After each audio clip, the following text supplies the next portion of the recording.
Gloucestershire in trouble after 3 for Leach. Eyebrows were raised when Gloucestershire elected to bowl first after winning the toss on a tame-looking surface and with a depleted bowling attack.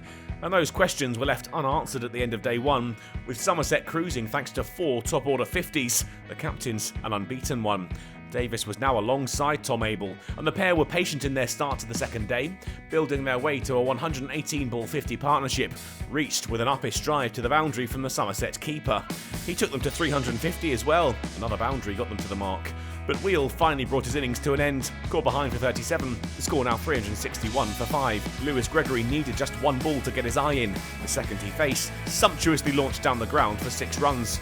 He was freeing his arms again to Scott, this time for 4, to take the score to 400. And it wouldn't be long before the 6th wicket was worth 50 runs. Abell took them to the mark with yet another boundary. They scored at more than a run a ball. He was in the spotlight once again, the skipper up to 100 from 202 deliveries. Hundreds don't come much sweeter for Somerset captains than when they're scored against Gloucestershire. Almost in celebration, Gregory lifted the very next ball over the ropes for 6. Somerset starting to run away with it now. Abell finished the session off with another boundary. This one took the score beyond 450. Lunch taken soon after. Gregory was back clearing the fences after the break. Chappell dug one in short, but the all-rounder helped himself, and in the process moved to 50 off 52 balls, and the 6th wicket was worth 100. It wasn't long before Somerset went to 500, a drop-and-go single enough. Abell quick out of the blocks at the non-striker's end. Abell was filling his boots. Zafar slog swept over the leg side boundary, and then with a bit of luck, the duo had put on 150 from 145 balls. Abell looked to clear the ropes again, but this time Wheel was underneath it, and the captain had to go with a well-made 142 to his name. That did little to put Gregory off, dishing out the punishment, and now looking to go to 3 figures himself. He got as far as 89, Overton on strike, 2 taken easily, the 3rd though was a risk, and it didn't pay off. Gregory left short as he scrambled to make up his ground.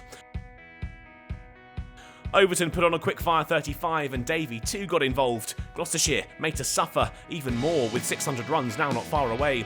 Tom Abell decided enough was enough with the score on 591 for 7. Overton 6, the last shot of a really impressive first innings. The captain had top scored with 142, but the card made for good reading. Just 2 scores below 20 and 4 50s alongside his impressive knock, and their batting supremacy was reflected in the bowling numbers too. Chappell the pick with 2, but at a cost of 91. And the start of Gloucestershire's innings was painful too for the hosts, Siddle trapping Scott in front with the very first ball. Harris and Bracey steadied the ship and guided their side to the sanctuary of tea. The score 33 for 1, the deficit a huge 558. And their cause wasn't helped when Bracey had to go, out-caught by Overton off the spin of Leach. Ominous signs for the hosts. And Leach found another wicket. Harris out-caught at short leg, returned just enough from the England spinner. And then a 3rd for Leach. Hammond out-caught by Overton.